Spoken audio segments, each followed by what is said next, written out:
Friends, അസ്സലാമു അലൈക്കും. ബിസ്മി കിച്ചണിലോട്ട് എല്ലാവർക്കും സ്വാഗതം. ഇന്ന് നമ്മൾ 4 ബ്രെഡ് കൊണ്ട് വളരെ സിമ്പിളായി ചെയ്തെടുക്കാവുന്ന നല്ല ടേസ്റ്റി ആയിട്ടുള്ള ഒരു സ്നാക്കിന്റെ റെസിപ്പി ചെയ്യുന്നത്.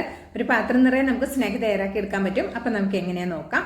അതിനായിട്ട് ഒരു 4 പീസ് ബ്രെഡാണ് എടുത്തിട്ടുണ്ടായിരുന്നത്. ഇത് നമുക്കൊന്ന് വെള്ളത്തിലൊന്ന് മുക്കിയിട്ട് നന്നായിട്ടൊന്ന് പിഴിഞ്ഞെടുക്കണം.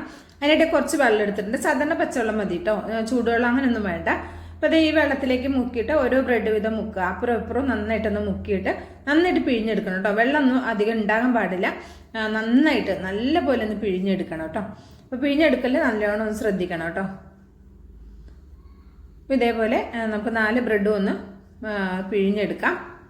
അപ്പം ഞാൻ 4 ബ്രെഡിൻ്റെ അളവിലാണ് ബാക്കിയുള്ള ചേരുവകൾ പറയണത് കേട്ടോ. അപ്പോൾ കൂടുതൽ അളവിൽ നിൽക്കുകയാണെന്നുണ്ടെങ്കിൽ കൂടുതൽ അളവിൽ എല്ലാ ചേരുവകളും ബ്രെഡ് അടക്കം എല്ലാതും കൂടുതൽ എടുക്കണം. ഇനിയിപ്പോൾ ഞാൻ എടുത്തിട്ടുള്ളത് 4 ബ്രെഡിന് 3 കോഴിമുട്ടയാണ്. പുഴുങ്ങി എടുത്തിട്ടുള്ള 3 കോഴിമുട്ട. കോഴിമുട്ട പുഴുങ്ങിയ സമയത്ത് ഉപ്പ് ചേർത്തിട്ടാണ് പുഴുങ്ങിയിട്ടുള്ളത്. ഇതേപോലെ ഒന്ന് ഗ്രേറ്റ് ചെയ്തെടുക്കാം. ഇപ്പോൾ ഗ്രേറ്റ് ചെയ്താൽ ഇങ്ങനത്തെ സാധനം ഇല്ലെങ്കിൽ നമുക്ക് ആ മഞ്ഞക്കരുവ് നന്നായിട്ട് ഉടച്ചെടുക്കാം. വെള്ള മിക്സിയുടെ ജാറിലിട്ടൊന്ന് ചെറിയ ജാറിലിട്ടൊന്ന് ക്രഷ് ചെയ്താൽ മതി കേട്ടോ. അപ്പോഴും നന്നായിട്ടൊന്ന് പൊടിഞ്ഞു കിട്ടിക്കോളും.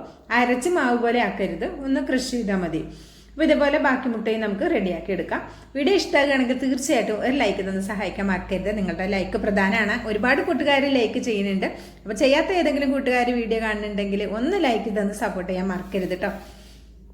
അപ്പോൾ ഇതിലേക്ക് ആവശ്യമായ ഉപ്പ് ചേർത്ത് കൊടുക്കാം. 3 മുട്ട ഇതുപോലെ ഗ്രേറ്റ് ചെയ്ത് ചേർത്തിട്ട് ആവശ്യത്തിനുള്ള ഉപ്പ് ചേർക്കാം. ഞാൻ മുട്ടയിൽ ഉപ്പ് ചേർത്തതുകൊണ്ട് കുറച്ച് ഉപ്പ് ചേർക്കണുള്ളൂ. ഒരു പച്ചമുളകും ചെറുതായിട്ട് കട്ട് ചെയ്തതും, ഒരു സവാളയുടെ പകുതി വളരെ കുഞ്ഞായിട്ട് കട്ട് ചെയ്തതും, ഒരു 2 ടേബിൾ സ്പൂൺ വരുന്ന മല്ലിയിലയും കൂടി, മല്ലിയില എല്ലാം ചെറുതായിട്ട് കട്ടാക്കണം കേട്ടോ. എല്ലാം ചെറുതാക്കി കട്ടാക്കിയിട്ട് അതുകൂടെ ചേർത്ത് കൊടുക്കുക. എന്നിട്ട് ഒരു 1/4 ടീസ്പൂൺ മഞ്ഞൾപ്പൊടി, 1/2 ടീസ്പൂൺ ചെറിയ ജീരകത്തിന്റെ പൊടി, 1 ടീസ്പൂൺ മുളക് പൊടി, പിന്നെ ചേർക്കുന്നത് ചിക്കൻ മസാലയാണ്. 2 ടീസ്പൂൺ ചിക്കൻ മസാല ചേർത്ത് കൊടുക്കുക. ചിക്കൻ മസാല കയ്യിലില്ലെങ്കിൽ മീറ്റ് മസാല ചേർത്താലും മതി. ഇനി ഇതിലേക്ക് 2 ടേബിൾ സ്പൂൺ കോൺഫ്ലവർ ആണ് ചേർക്കുന്നത്. കോൺഫ്ലവർ കയ്യിലില്ലെങ്കിൽ ഇതിന് പകരം നിങ്ങൾക്ക് കടലമാവും ചേർക്കാവുന്നതാണ്. എന്നിട്ട് നന്നായിട്ടൊന്ന് മിക്സ് ചെയ്തെടുക്കുക. ഇപ്പോൾ കടലമാവും കയ്യിലില്ലെങ്കിൽ ഇതിലേക്ക് 2 ടേബിൾ സ്പൂൺ മൈദ ചേർത്താലും മതി. അപ്പോൾ ഇതേപോലെ നന്നായിട്ട് മിക്സ് ചെയ്ത് കുഴച്ചെടുക്കുക കേട്ടോ. നന്നായിട്ട് ഇതൊന്ന് കുഴച്ചെടുക്കണം. ആ ബ്രെഡൊക്കെ നന്നായിട്ട് കൈ കൊണ്ടൊക്കെ പൊടിച്ച് എല്ലാം കൂടി നന്നായിട്ട് യോജിപ്പിച്ചെടുക്കണം കേട്ടോ. നല്ല ടേസ്റ്റി ആയിട്ടുള്ളൊരു സ്നാക്കായിട്ടോ. ചൂട് ചായക്കൊപ്പം അടിപൊളി കോമ്പിനേഷനാണ്. അതുപോലെ തന്നെ ഒരു വിരുന്നുകാരൊക്കെ വരുന്ന പെട്ടെന്ന് ഒരു ചായ തിളക്കുന്ന സമയം കൊണ്ട് തന്നെ നമുക്കിത് റെഡിയാക്കി എടുക്കാനും പറ്റും. ഒരുപാട് ചേരുവകളൊന്നുമില്ല, കുറഞ്ഞ ചേരുവകൾ മാത്രം. നമ്മുടെ വീട്ടിൽ സാധാരണ കാണുന്ന കുറഞ്ഞ ചേരുവകൾ വെച്ച് നല്ല ടേസ്റ്റി ആയിട്ടുള്ള ഒരു സ്നാക്കാണ് ഇത്. നമ്മൾ എത്ര ഉണ്ടാക്കിയാലും നമുക്ക് തികയില്ല, അത്രയും നല്ല ടേസ്റ്റി ആയിട്ടുള്ള ഒരു സ്നാക്കാണ്. അപ്പോൾ ഒരു പ്രാവശ്യമെങ്കിലും ഉണ്ടാക്കി നോക്കണം കേട്ടോ. ഉണ്ടാക്കി നോക്കിയിട്ട് ഫീഡ്ബാക്ക് അറിയിക്കാനും മറക്കരുത്. എല്ലാവരുടെ വീട്ടിലും സാധാരണ ഉണ്ടാകുന്ന ചേരുവകളല്ലേ. ഇപ്പോൾ ബ്രെഡും മുട്ടയും ഒക്കെ എല്ലാവരുടെ വീട്ടിലും ഉണ്ട്. അപ്പോൾ റെഡിയാക്കി നോക്കണം കേട്ടോ. ഇതേപോലെ നമുക്ക് ഇഷ്ടമുള്ള ഷേപ്പിൽ ഇത് നമുക്ക് റെഡിയാക്കി എടുക്കാം. ഞാനിപ്പോൾ സാധാരണ ഒരു കട്ട്ലേറ്റിൻ്റെയൊക്കെ രൂപത്തിലാണ് ഇങ്ങനെയാണ് റെഡിയാക്കി എടുക്കുന്നത്. പരിപ്പുവട കട്ട്ലേറ്റൊക്കെ തയ്യാറാക്കൂലേ, ആ ഒരു രീതിയിലാണിത് റെഡിയാക്കി എടുക്കുന്നത്. അതിങ്ങനെ ഒന്ന് ഷേപ്പ് ചെയ്തതിന് ശേഷം എന്നിട്ട് ബ്രെഡ് ക്രംസിലൊന്ന് കോട്ട് ചെയ്തെടുക്കാം.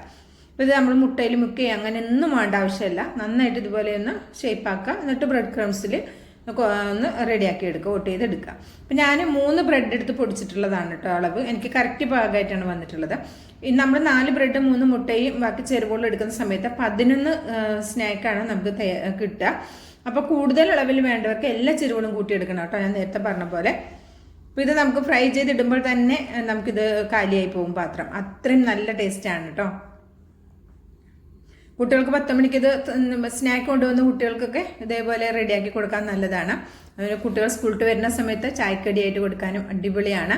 അപ്പോൾ ഇത് നമുക്ക് ഫ്രൈ ചെയ്തെടുക്കാം. അതിനായിട്ട് ഞാനിവിടെ ഒരു പാൻ വെച്ചിട്ടുണ്ട്. കുറഞ്ഞ ഓയിൽ മതി, ഒരുപാട് ഓയിലൊന്നും നമ്മളിത് മുക്കി പൊരിക്കേണ്ട ആവശ്യമില്ല. ഓയിൽ തന്നെ എടുക്കുക. വെളിച്ചെണ്ണ അത്ര സുഖം തോന്നിയിട്ടില്ല എനിക്ക്. അപ്പോൾ ഓയിലാണ് ഞാൻ ഇത് ഫ്രൈ ചെയ്തെടുക്കുന്നത്. അപ്പോൾ ഓയിൽ ഒഴിച്ചു കൊടുക്കുക. ഒരു മീഡിയം ഫ്ലെയിമിൽ വെക്കുക. എന്നിട്ട് ഇത് ഇട്ട് കൊടുക്കുക. ഇത്രേ ഉള്ളൂ സംഭവം. വളരെ സിമ്പിളാണ്, നല്ല ടേസ്റ്റുമാണ്. ബ്രെഡ് മുട്ടയൊക്കെ വീട്ടിലുണ്ട്. പെട്ടെന്ന് തന്നെ തയ്യാറാക്കി നോക്കിയിട്ട് അഭിപ്രായം അറിയിക്കാനും മറക്കരുത് കേട്ടോ. കേട്ടോ, ഒരു മീഡിയം ഫ്ലെയിമിൽ വെച്ചിട്ട് ഇതൊന്നിങ്ങനെ ആകുന്ന സമയത്ത് ഒരു ഭാഗം ആയിട്ടുണ്ടാവും. ഒരു 2 മിനിറ്റ് കൊണ്ടൊക്കെ ആയി കിട്ടും. എന്നിട്ട് ഇതൊന്ന് അതുപോലെ ഒന്ന് പതുക്കെ മറിച്ചിട്ട് കൊടുക്കുക. പൊട്ടിപ്പോകും അങ്ങനെയൊന്നും ഇല്ല കേട്ടോ. അങ്ങനെയൊന്നും പേടിക്കേണ്ട ആവശ്യമില്ല. മുട്ടയൊക്കെ ചേർത്തുകൊണ്ട് പൊട്ടിപ്പോകുമോ അല്ലെങ്കിൽ ഇങ്ങനെ പൊട്ടിത്തെറിക്കോ അങ്ങനെയൊന്നും ഉണ്ടാവില്ല. ഇതേപോലെ ഞാനിപ്പോൾ മറിച്ചിടുന്നുണ്ടോ. സിമ്പിളായിട്ട് പെട്ടെന്ന് മറിച്ചിടാൻ പറ്റും. ഇങ്ങനെ നമുക്ക് റെഡിയാക്കി എടുക്കാം. അപ്പോൾ ഇതിവിടെ ആയിട്ടുണ്ട്. ഏകദേശം ഒരു 5 മിനിറ്റ് കൊണ്ട് തന്നെ ആദ്യം ഇട്ടത് ഇവിടെ റെഡി ആയിട്ടുണ്ട്. അപ്പോൾ ഇതേപോലെ നമുക്ക് ബാക്കിയുള്ളതും റെഡിയാക്കി എടുക്കാം. ഫ്ലെയിം പെട്ടെന്നാകാൻ വേണ്ടി കൂട്ടിയിടരുത്. കൂട്ടിയിട്ട് കഴിഞ്ഞാൽ കരിഞ്ഞു പോകും. ബ്രെഡ് ക്രംസ് നമ്മൾ കോട്ട് ചെയ്തിട്ടുള്ളതാണ്, അതുകൊണ്ട് പെട്ടെന്ന് തന്നെ കരിഞ്ഞു പോകും കേട്ടോ. അപ്പോൾ അതുകൊണ്ടൊരു മീഡിയം ഫ്ലെയിമിലിട്ടിട്ട് റെഡിയാക്കി എടുത്താൽ മതി. കുറഞ്ഞ ഓയിൽ മാത്രം ആവശ്യമുള്ളൂ. പെട്ടെന്ന് തന്നെ നമുക്കിത് റെഡിയാക്കി എടുക്കാൻ പറ്റും. നല്ല അടിപൊളി മണമാണ് വരുന്നത്. എവിടെ നിൽക്കുന്ന കുട്ടികൾ ഓടി വരെയും മണം കേട്ട് കഴിഞ്ഞാൽ അത്രയും നല്ല ടേസ്റ്റാണ്. ബാക്കിയുള്ളത് ഇതുപോലെ നമുക്ക് റെഡിയാക്കി എടുക്കാം.